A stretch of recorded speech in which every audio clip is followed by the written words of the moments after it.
Ya, pemirsa, penggunaan hak angket DPR untuk mengungkap dugaan kecurangan pemilu 2024 terus mengemuka. Apakah 4 partai pendukung hak angket pemilu ini berada dalam satu barisan?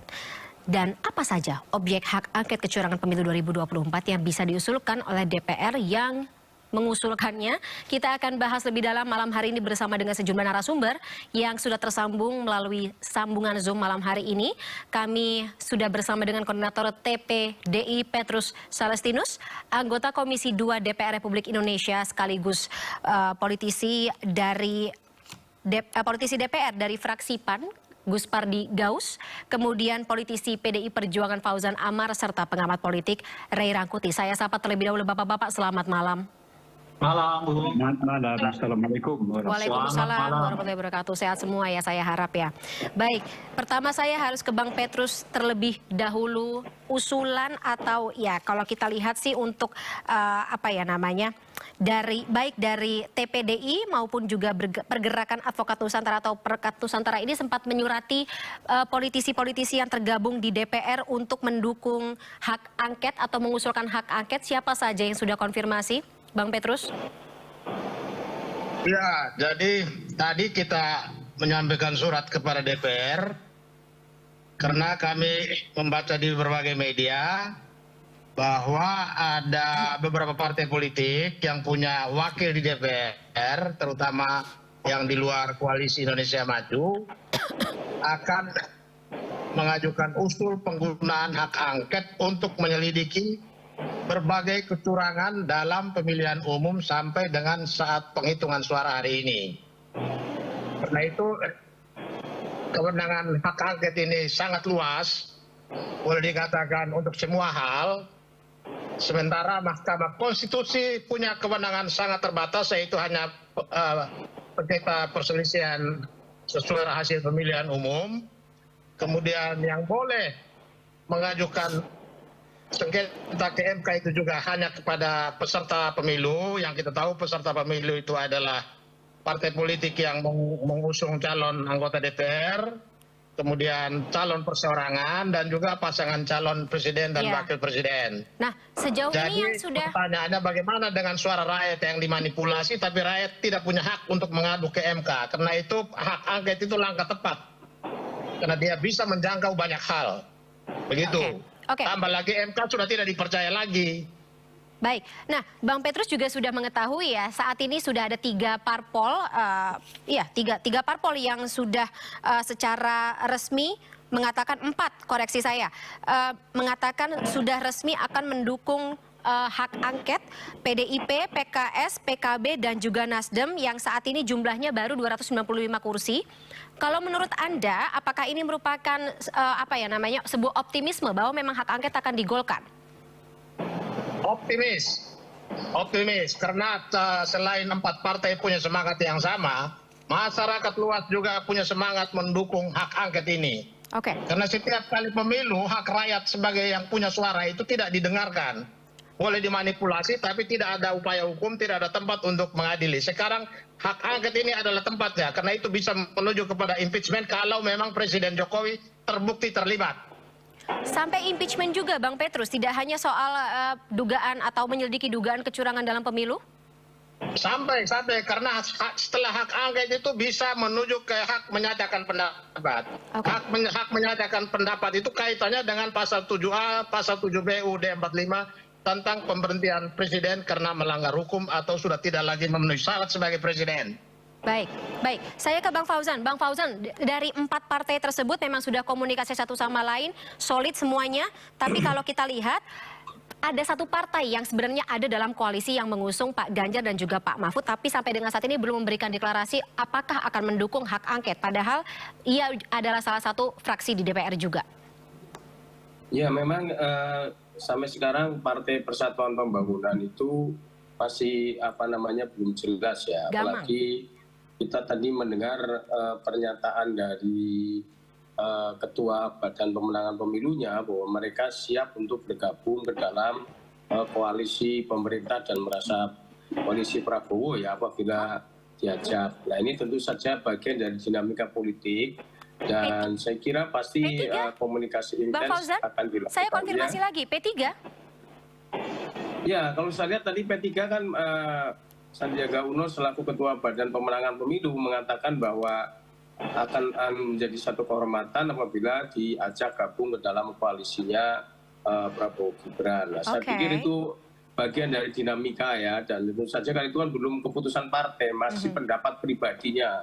Itu, dan pendapat partai tentu kan belum ada sampai sekarang, dan kita berharap mudah-mudahan P3 pun tetap satu frekuensi dengan kita sehingga pada saat pengusungan hak angket ini tetap bisa solid gitu. Oke, tapi kalau hitung-hitungannya, Bang Fauzan, ketika nanti P3 apabila betul akan bergabung di koalisi yang notabene akan menolak hak angket tersebut, maka jumlah dari yang mengusung akan kalah. Ya, saya kira kan itu sangat dinamis, Mbak. Kan ini kan bukan soal menang atau kalah kan. Sebenarnya kalau kita melihat hak angket ini kan melalui jalur hak angket ini, yang pertama kita memastikan ada tidak pelanggaran konstitusi atau undang-undang oleh penyelenggara, pengawas atau lembaga peradilan pemilu. Yang kedua adalah untuk menelisik dugaan adanya keterlibatan ASN, TNI, Polri, pejabat BUMN, kepala daerah dan kepala desa dalam pemenangan salah satu peserta pemilu. Yang ketiga, apakah ada pelanggaran prosedur, money politik, intervensi kekuasaan misalnya dalam penetapan peserta pemilu dan peserta pilpres. Misalnya untuk pilpres salah satu paslon mendaftar cawapresnya tanpa didasarkan kepada PKPU. Dan ini kan oleh Dewan Kehormatan Penyelenggara Pemilu kan sudah dianggap melakukan pelanggaran etik. Ya. Begitu juga adanya malpraktek realisasi anggaran bansos, BLT ditarik di awal tahun di luar kewajaran karena untuk tujuan mendapat penguatan dukungan politik kepada Presiden. Juga seperti disampaikan oleh Bang Petrus, bukan tidak mungkin juga dugaan keterlibatan Presiden dan kroninya dalam gerakan untuk mengkondisikan lolosnya putusan Mahkamah Konstitusi yang melanggar konstitusi, dan kampanye terselubung ya dalam tanda petik ini Presiden dalam masa kampanye yang ditujukan adanya pertemuan dengan pimpinan partai pengusung 02 yang diekspos di hadapan publik untuk menjual pengaruh sebagai bentuk diskriminasi kepada pasangan capres lain. Dan ini saya kira karena pemilu itu adalah proses politik, ya penyelesaiannya lewat jalur politik, yakni hak angket itu. Saya kira upaya yang dilakukan oleh partai ini, yang mengusung hak angket ini adalah bagian dari bagaimana kita bersama-sama menegakkan demokrasi yang merupakan satu keputusan yang sudah diambil bersama bahwa demokrasi pemilihan itu adalah merupakan salah satu jalan keluar apabila kita menghadapi tantangan-tantangan dalam pemilihan kepala pemerintahan, kepala negara, anggota legislatif dan sebagainya, gitu Mbak. Baik, Mas Fauzan.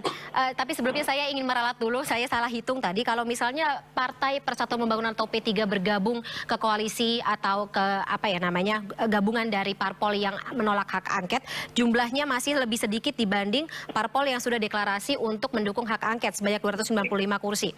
Oke, saya beralih ke Pak Gus Pardi Gaus. Kalau dari salah satu parpol yang menolak hak angket tersebut melihat soliditas dari koalisi parpol yang mendukung hak angket dan tentunya implikasi bagi legitimasi hasil pemilu 2024 seperti apa?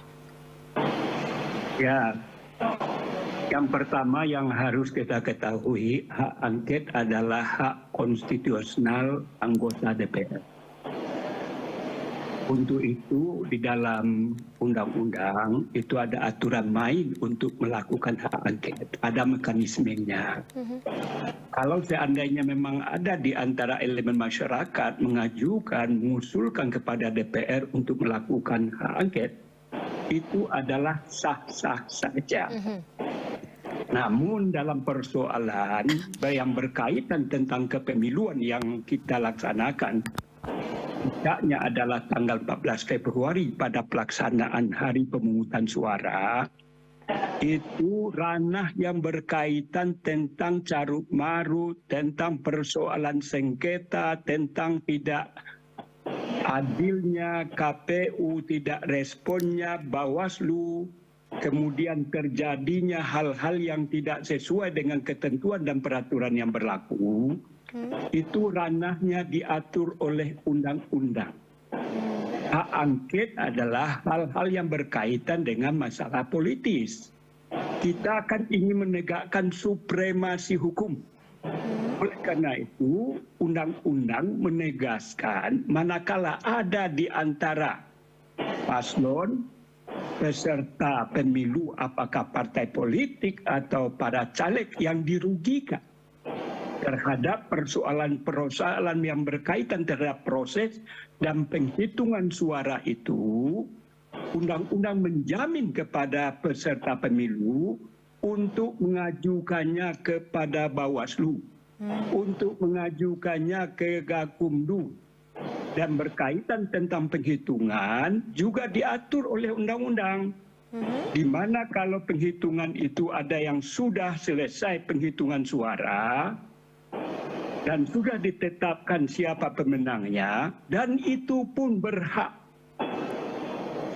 para peserta untuk menggugat hasil ketetapan yang ditetapkan oleh KPU. Begitu aturan-aturan main. Artinya apa? Tidak ada rintangan, tidak ada halangan, malah memberikan ruang. Undang-undang itu memberikan ruang kepada peserta pemilu manakala dia dicurangi, manakala terjadi markup dan lain sebagainya. Artinya menurut hemat saya adalah tentu kepada peserta pemilu, apakah paslon atau caleg atau partai politik yang merasa dirugikan, tentu ranah yang lebih pas, yang paling elok itu adalah sesuai dengan ketentuan yang peraturan berlaku itu. Silakan datang, silakan ajukan, silakan diprotes kepada Bawaslu, Gakumdu, dan juga masalah etik silakan kepada DKPP. Kemudian persoalan penghitungan yang dirugikan juga ada MK. Kalau dikatakan MK sekarang ini dinyatakan sesuatu yang bermasalah dikarenakan oleh berbagai hal yang disampaikan, yang namanya MK kan sudah ada MK-MK di mana sudah diputuskan bahwa Pak Anwar Usman tidak dibenarkan ikut serta dalam proses sidang yang berkaitan dengan persoalan kepemiluan ini. Jadi artinya apa? Tentu tidak ada lagi cawe-cawe yang dilakukan oleh Usman. Tidak perlu ditakutkan. Jadi kita harusnya sekarang ini kita ini negara hukum kan. Negara hukum sudah mengatur tentang mekanisme aturan itu. Dan sampai detik ini MK itu adalah lembaga yang diakui oleh undang-undang, dan dia adalah lembaga yang berhak memproses penghitungan dan bisa juga membatalkan. Sedangkan di hak angket tentu tidak punya ranah untuk membatalkan itu. Tentu saya berharap kepada kawan-kawan paslon pendukung nomor urut 1 dan 3 untuk secara arif dan bijaksana dalam menyikapi kalau seandainya memang ada carut marut terhadap pelaksanaan pemilu yang baru saja kita selesaikan dan sekarang masih dalam penghitungan. Oke, saya biar konfirmasi dulu Pak Gus Pardi. Tidak elok atau tidak pas bukan berarti tidak bisa, bukan hak angket ini dilakukan menjadi salah satu alternatif cara untuk menyelidiki apapun yang terjadi dalam pemilu 2024? Saya kan tadi mengatakan bahwa hak angket itu hak konstitusional anggota DPR. Oke. Bukan calon presiden dan wakil presiden. Oke. Jadi artinya kalau seandainya tadi dikatakan PPDI mengusulkan, menyampaikan aspirasinya ke DPR kepada fraksi-fraksi yang ada di DPR, menurut hemat saya itu sah-sah saja. Dan itu adalah mekanisme yang diatur oleh undang-undang. Yang jadi persoalan adalah substansi dari persoalan ini, apakah sesuatu yang tepat untuk kita bicarakan berkaitan terhadap proses pelaksanaan pemilu itu ke hak angket. Menurut hemat saya, lakukan prosedural sesuai dengan undang-undang, di mana berikan ranah kepada Bawaslu, berikan ranah kepada Gakumdu, berikan ranah kepada MK, manakala hal-hal itu sudah selesai dilaksanakan penghitungan suara dan sudah ada penetapan siapa pasangan calon dan siapa pula caleg-caleg yang sudah ditetapkan oleh KPU. Baik, baik. Kalau begitu saya beralih ke Bang Rey. Saya minta analisa Bang Rey ketika kita lihat bagaimana ya pasca pemilu 2024 ini ternyata berdampak pada sebuah upaya baik secara politis maupun secara hukum nantinya bila memang ada yang akan menggugat hasil dari pemilu 2024 ini ke Mahkamah Konstitusi. Tapi ya bagaimana ini menjadi sebuah wajah tersendiri bagi pelaksanaan demokrasi di Indonesia? Yang mana ini ya? Ya ini wajah baru. Kalau konteksnya sengketa sih nggak ada wajah baru. Memang tiap pemilu ada. Selalu ada sengketanya ya kan. 2019 ada juga sengketa kan. Ada juga 2014 juga begitu. Tapi kalau ada hak angket? Hak angket juga nggak baru. 2009 juga angket kan pernah dilakukan oleh DPR kan. Itu malah lebih teknis lagi tuh angketnya karena berhubungan dengan DPT. DPT itu kan sebetulnya tahap awal pemilu tuh, udah diangket oleh DPR saat itu, April 2009. Udah di DPT itu udah diangket tuh sama DPR gitu. Dan objek yang saat ini bukan KPU yang diangket, tahapan saat itu. Ini bukan tahapan kan yang diangket. Yang diangket itu adalah presiden yang diduga melakukan atau menggunakan jabatannya untuk kepentingan elektoral. Jadi yang diangket itu bukan penyelenggara pemilu. Karena bukan penyelenggara pemilu, maka nggak ada hubungannya dengan MK, nggak ada hubungannya dengan Bawaslu. Ya ini hubungannya dengan politik. Politik itu ya angket itu ya dengan presiden. Maka apa yang mau diangket dari presiden? Dugaan keterlibatan presiden menggunakan kekuasaan demi kepentingan elektoral. Jadi menurut Bang Rey, objek yang disasar oleh hak angket ini justru presiden, bukan pelaksanaan. Ini ya mana mungkin, nggak mungkin dong mengangket KPU dan Bawaslu. Dulu juga 2009 bukan mengangket KPU dan Bawaslu, yang diangket itu adalah presiden. Yang dianggap tidak menyediakan data yang valid soal DPT. Sehingga KPU akhirnya membuat DPT yang keliru. Jadi KPU itu dianggap korban dari kebijakan pemerintah yang tidak solid. Ya, menyampaikan DP4 namanya saat itu kan. Daftar pemilih potensial, daftar potensial pemilu gitu loh saatnya itu. Yang dijadikan basis oleh KPU untuk menetapkan DPT. Nah itu diangket, itu teknikal banget tuh malah tuh. Tapi menurut Bang Rey, ini merupakan salah satu solusi saja atau solusi yang tepat? Ya nggak tahu lah saya mau solusi tepat atau solusi apa. Dari kacamata politisnya. Bagi saya itu yang penting itu perlu dilakukan. Perlu. Kenapa perlu dilakukannya? Untuk menyelidiki kemungkinan penggunaan kekuasaan. Kalau itu kan bertentangan dengan undang-undang. Bahwa presiden menggunakan kekuasaan secara tidak sah untuk kepentingan elektoral tertentu. Itu bertentangan dengan undang-undang. Makanya diangket. Perlu apa enggak? Ya bagi saya sih perlu. Tepat apa enggak? Ya memang cuma itu mekanismenya. Pakai mekanisme apa lagi? Gitu. Jadi kalau soal perlu ya perlu bagi saya supaya kita ketahuan ke depan kita bisa menjaga agar presiden yang masih aktif tidak menggunakan kekuasaannya demi kepentingan elektoral dalam pengertian bukan kepada dirinya ya, tapi ini kepada orang lain, dalam hal ini adalah anaknya. Gitu. Harapannya itu ya. Ya itu. Tapi iya apalagi kan kalau soal turun menurunkan kan saya belum ke sana. Harapan saya DPT dengan angket ini terbongkar modus-modusnya kayak apa, caranya seperti apa. Benar nggak bansos itu betul-betul memberi efek elektoral kepada paslon tertentu? Sebab di survei kemarin itu mengatakan 70% mereka yang terima bansos itu memilih pasangan Prabowo Gibran. Nah itu kan jadi pertanyaan, loh sebegitu besarkah efek bansos terhadap pilihan seseorang? Kalau itu terjadi kan nggak elok republik kita, nggak elok demokrasi kita. Lama-lama semua orang presiden nanti sebelum terjadi pemilihan bagi-bagi bansos terus gitu. Itu kira-kira. Tapi ajarkan saya lagi Bang Rey, kenapa harus menggunakan atau sepenting apa sebenarnya rekomendasi yang keluar dari hak angket ini sehingga masyarakat lewat DPR akhirnya menggunakan hak angket ini alih-alih mau menuntut hasil pemilu 2024 atau pelaksanaannya ke Mahkamah Konstitusi? Kan seperti yang saya sebutkan tadi, kalau soal hasil macam-macam, teknis macam-macam, pintunya sudah ada, namanya Bawaslu ataupun Mahkamah Konstitusi. Kepada dua lembaga ini saya kira juga mereka akan melakukannya. Tapi itu kan langkah Dua hukum. ya.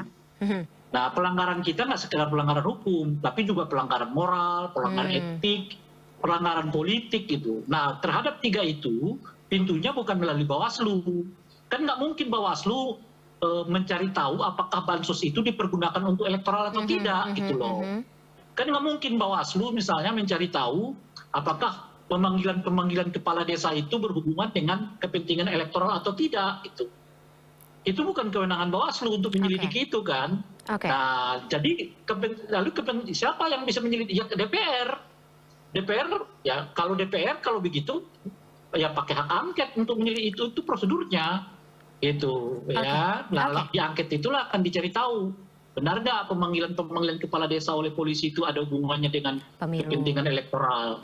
Benar nggak pemilihan kepala PJ itu kepentingannya elektoral. Itu dulu kepala desa yang mendukung itu apa murni mendukung atau bagaimana, nanti akan dicari tahu di angket itu gitu loh. Nah, yang begini-begini nggak bisa diselesaikan dengan Bawaslu karena mereka nggak punya kewenangan sampai sejauh itu gitu loh. Apalagi di Mahkamah Konstitusi cuma nguji soal angka-angka kok. Itu makanya disebut Mahkamah Konstitusi itu selain istilah mahkamah keluarga, dia disebut juga mahkamah kalkulator gitu loh. Kenapa disebut mahkamah kalkulator? Ya karena cuma kewenangan dia itu dia batasi sendiri. Dia sendiri yang membatasinya, bahwa dia hanya ingin sengketa hasil pemilu, namanya juga sengketa hasil. Nama hasil itu apa ya? Angka-angka itu, cuma itu yang dia mau uji gitu loh.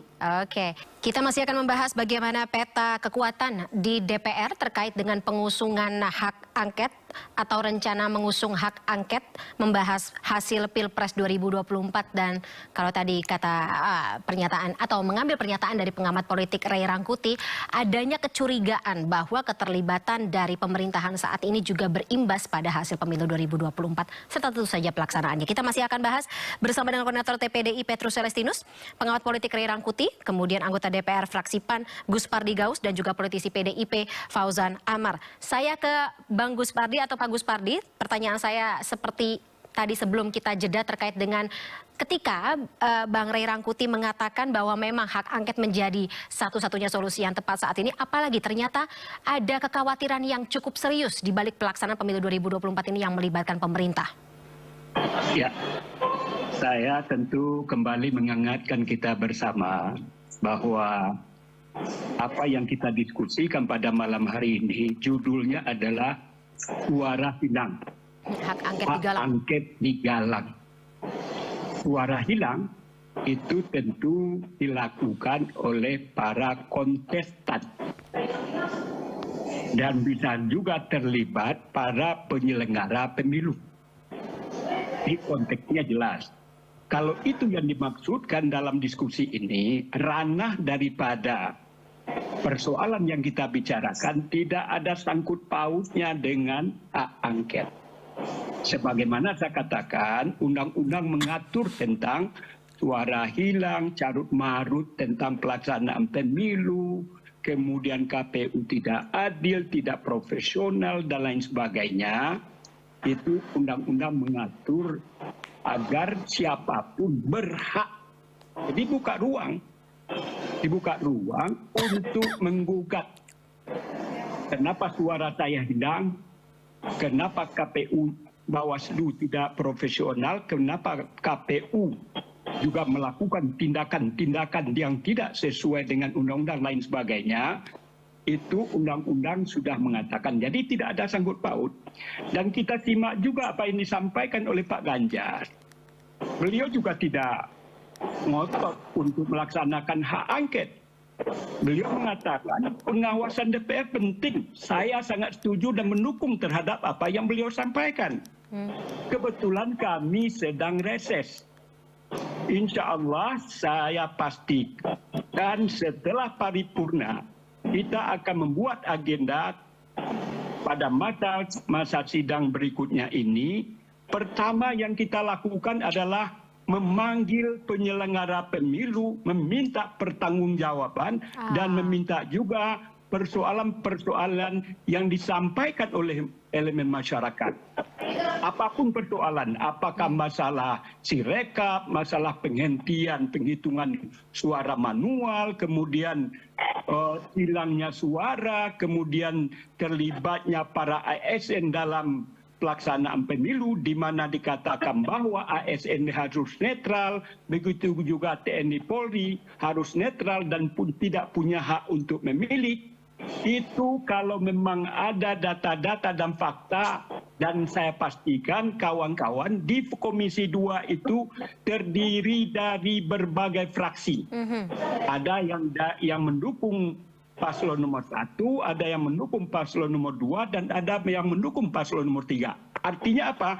Sangat terbuka ruang bagi seluruh fraksi, bagi pendukung paslon itu untuk memuntahkan, menyampaikan, menampung aspirasi-aspirasi yang diduga ada kesalahan, ada yang ketidaksesuaian terhadap pelaksanaan pemilu yang sebagaimana diatur oleh undang-undang ini. Jadi artinya yang ingin saya sampaikan bahwa Pak Ganjar yang saya lihat, beliau sangat paham karena beliau pernah juga di Komisi 2. Paling tidak beliau minta supaya pelaksanaan pemilu ke depan ini harus dilakukan evaluasi secara masif, terstruktur dan lain sebagainya itu. Dan saya yakin dan saya jamin bahwa kita setelah pelaksanaan reses ini, yang pertama agenda yang kita lakukan adalah mengundang penyelenggara pemilu sesuai dengan tugas, fungsi dan wewenang dari ketiga penyelenggara itu, dan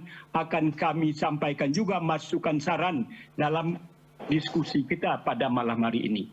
Oleh karena itu, menurut saya adalah yang paling tepat itu proses hukum yang harus kita jalankan. Kalau ini adalah persoalan politis, menurut hemat saya kurang pas kalau memang kita mengevaluasi pelaksanaan pemilu.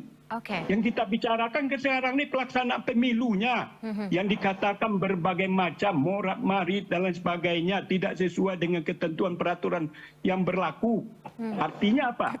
Undang-undang mengatur bahwa hak angket itu tidaklah berada pada ranah pelaksanaan pemilu, di mana KPU sebagai penyelenggaranya. Oleh karena itu, tentu saya menghimbau kepada kawan-kawan, silakanlah bukti-bukti ada pelanggaran-pelanggaran itu dikumpulkan, kemudian sampaikan kepada Komisi 2, dan Komisi 2 pasti akan menyuarakan apa-apa yang disampaikan oleh kawan-kawan, baik pada sesi pada hari ini ataupun apa yang sudah mengemuka di berbagai mass media terhadap persoalan-persoalan carut-marut terhadap pelaksanaan pemilu yang diungkapkan oleh berbagai elemen masyarakat.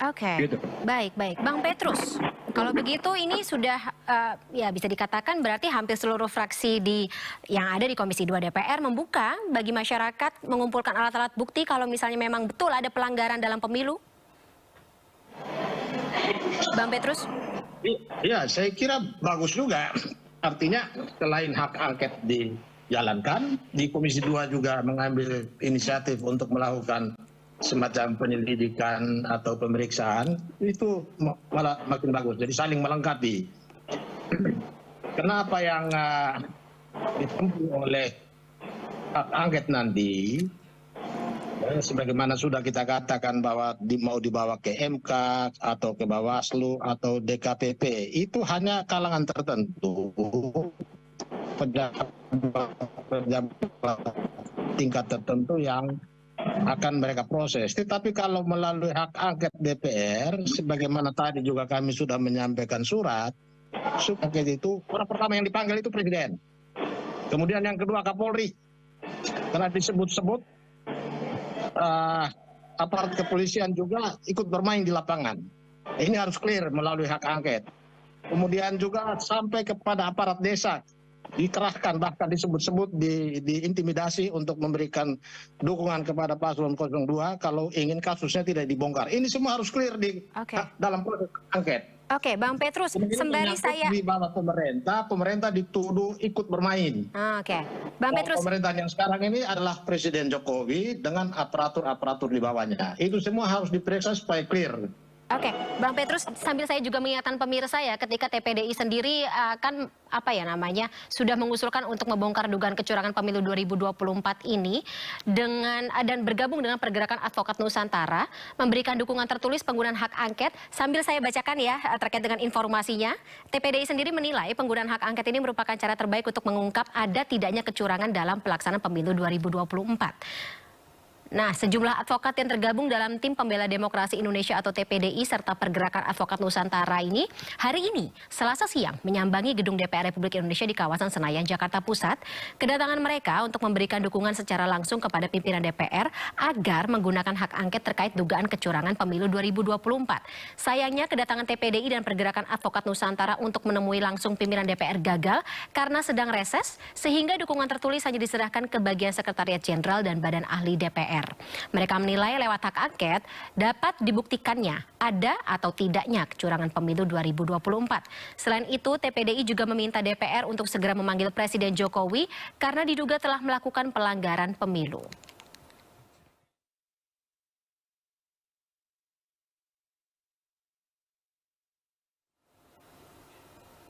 Karena lagi reses ya Bang Petrus, tapi tidak hanya pengawas atau pelaksana pemilu ya, kita bicara KPU sama Bawaslu yang rencananya memang akan dipanggil oleh DPR setelah reses selesai. Tapi di sini Bang Petrus dan juga teman-teman meminta yang dipanggil adalah Presiden Joko Widodo. Ya, betul. Karena ini hubungannya dengan perkara nomor 90 di Mahkamah Konstitusi. Di situ kita melihat Presiden sebagai pihak dalam perkara itu tidak pernah menyampaikan keberatan kepada 9 hakim konstitusi bahwa ada satu hakim konstitusi memiliki hubungan kekerabatan dengan pihak dalam perkara itu, yaitu Presiden, dalam uji material perkara nomor 90. Karena di dalam perkara 90 itu nama Gibran Raka Buming Raka di dalam permohonan itu disebut sampai 8 atau 10 kali. Sehingga di situ baik Anwar Usman maupun Presiden Jokowi tahu bahwa di dalam perkara itu nasib Gibran Raka Buming Raka diperjuangkan melalui permohonan uji material perkara nomor 90 itu. Seharusnya baik Presiden Jokowi sebagai pihak dalam perkara itu mengingatkan kepada hakimnya bahwa Pak Anwar Usman mundur dari perkara ini karena kita ada hubungan kekerabatan, ada posisi you sebagai ipar. Tetapi itu tidak pernah terjadi. Ini bagian dari pelanggaran. Karena itu melekat konflik of interest yang divonis oleh Majelis Kehormatan Mahkamah Konstitusi bahwa Anwar Usman melakukan pelanggaran kode etik berat. Karena ada konflik kepentingan tetapi dibiarkan. Dia sendiri tidak secara sukarela mundur dari perkara itu. Malah dia memimpin. Jadi ini harus diusut mulai dari perkara nomor 90 tentang keterlibatan Presiden dalam proses pemilu ini. Oke, baik. Saya beralih ke Bang Fauzan dari PDIP sendiri, bagaimana dengan kemungkinan adanya permintaan Presiden Joko Widodo dipanggil oleh DPR? Ya, saya kira kalau memang diperlukan tentu saja harus hadir karena sebagaimana fungsinya bahwa DPR itu kan melakukan fungsi pengawasan. Nah, pengawasan itu kan dilakukan terhadap eksekutif ya, apakah itu presiden atau para pembantu presiden, sehingga kehadiran presiden tentu menjadi sangat penting karena untuk memberikan jawaban-jawaban atas pertanyaan-pertanyaan atau atas hasil penyelidikan yang disampaikan oleh DPR. Nah, yang paling penting sebenarnya adalah Bapak Presiden kalau yang disampaikan oleh Ibu Megawati melalui Ketua Tim Demokrasi Keadilan Ganjar Mahfud yakni Pak Todong Mulya Lubis bahwa penekanan dari hak angket yang akan digulirkan partai politik pendukung Ganjar Mahfud adalah mengungkapkan dugaan kecurangan terstruktur, sistematis dan masif atau TSM pada saat pra-pencoblosan, saat pencoblosan dan setelah pencoblosan. Jadi itu dan bukan pada upaya pemakzulan. Nah, saya kira ini penting sehingga dengan demikian kalau memang merasa bahwa beliau tidak merasa melakukan hal-hal yang dianggap menyalahi aturan, menyalahi undang-undang baik pada saat sebelum pencoblosan, pada saat pencoblosan maupun setelah pencoblosan, ya kenapa harus khawatir gitu. Jadi saya kira ini penting ya karena biar masyarakat juga tahu dan saya kira masyarakat juga ingin bahwa pemilu yang dilaksanakan itu betul-betul memang pemilu yang berjalan secara demokratis ya, sehingga pada akhirnya kalau toh memang ditetapkan siapa pemenangnya dan prosesnya sudah dilakukan dengan secara baik dan benar, tentu kita akan menerima. Tetapi kalau memang ditemukan adanya indikasi kecurangan dan lain sebagainya, ya tentu kan kita juga tidak bisa tinggal diam ya, apalagi ini menyangkut suara rakyat kan. Suara rakyat kan suara Tuhan. Masa kita mau membiarkan suara yang telah diberikan pada saat pemilu kemarin, gitu Mbak. Baik. Terakhir mungkin dari Bang Rey, apa ekspektasi Anda lagi-lagi nih? Iya, saya merasa diskusi kita ini nggak berkembang, muter-muter di situ aja sebenarnya. Ya gimana, memang karena ini kan rencana jadi saat ini kan ya. Semua yang kita sebutkan itu legal. Mau ngadu ke Bawaslu, legal. Mau ke MK, legal.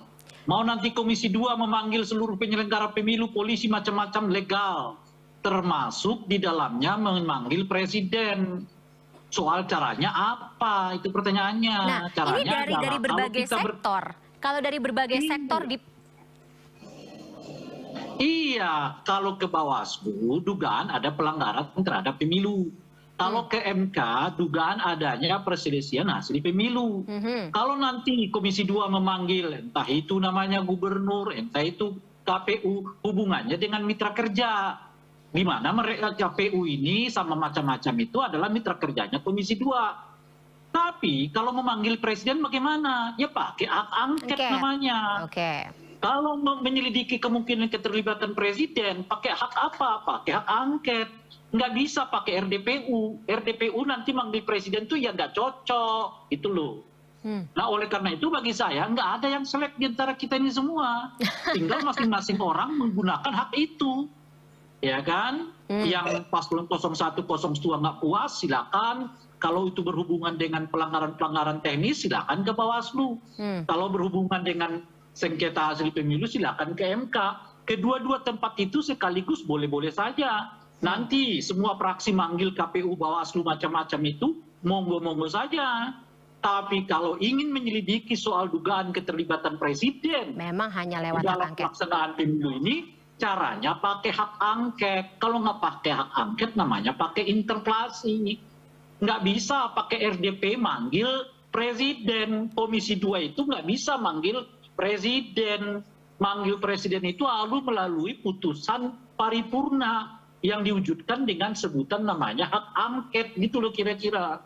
Kalau yang dituju itu adalah dugaan keterlibatan presiden di dalam pelaksanaan pemilu. Nah, angket ini mau menuju ke sana, mau mencari tahu benar nggak bahwa presiden ini terlibat dalam hal menaikkan elektabilitas paslon tertentu misalnya. Dengan cara apa? Yaitu tadi memberikan bansos, ya kan, mengarahkan aparat keamanan, ya kan, yang semua itu di dalam struktur kekuasaan dirinya. Kalau cuma polisinya tok yang mau dikejar, ya cukup Komisi 2 tadi disebutkan oleh Pak Kuspiardi. Kalau cuma Bawaslu-nya tok yang mau dikejar, ya cukup Komisi 2 seperti disebutkan oleh Pak Kuspardi tadi. Dan itu akan dilakukan oleh Komisi 2 karena memang itu sudah termasuk di dalam undang-undang bahwa setiap pelaksanaan pemilu itu akan dievaluasi secara bersama-sama, baik oleh KPU, Bawaslu, dan pemerintah dan juga DPR.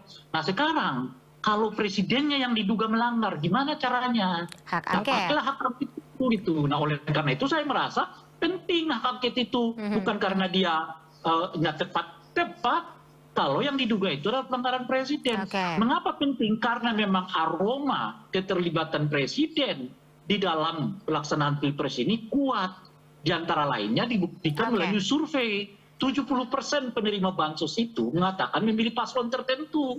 Ya kan? Ada pemanggilan kepala desa. Itu hubungannya apa? Dan sebagainya. Gitu. Nah oleh karena itulah saya dukung angket. Kita jangan lagi berputar-putar diskusinya. Soal jadi nggak jadi kita tunggu nanti. Dan tadi sudah dibacakan ada sekitar 295 anggota DPR minus P3 yang kalau itu solid angket ini lolos.